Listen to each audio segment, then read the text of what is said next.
Welcome to the third and final week of Golf Fit Tips.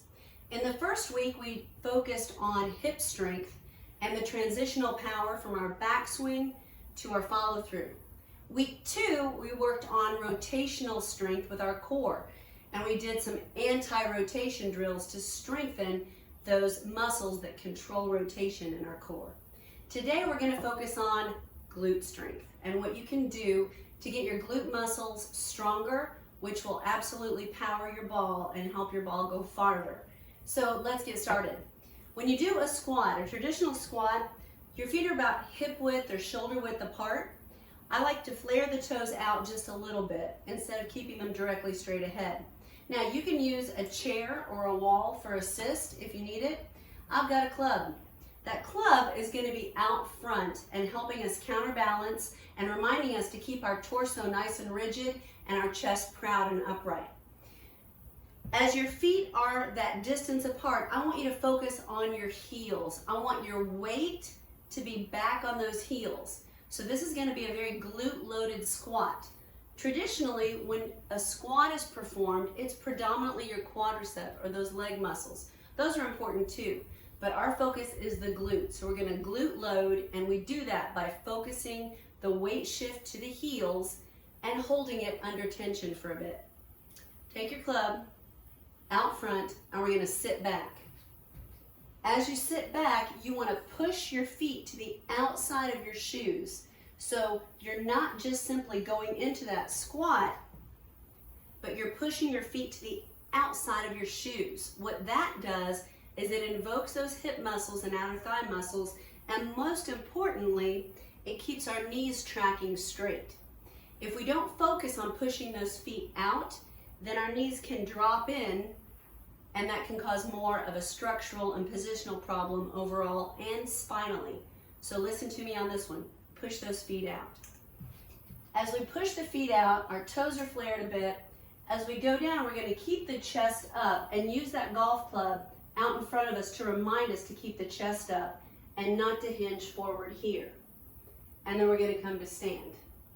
What we're going to do is we're going to take it down on a 3 count, hold at the bottom for 1, and then propel upwards through the heels and exhaling. Let's try it. So as we go down, breathe in through the nose. 1, 2, 3. Hold for 1. Exhale. And down. 1, 2, 3. Hold for 1. Weight on your heels. And exhale. Let's do 5 more. Down. 1, 2, 3. Hold. Exhale. 2, 2, 3. Hold for 1. Exhale. 3, 2, 3.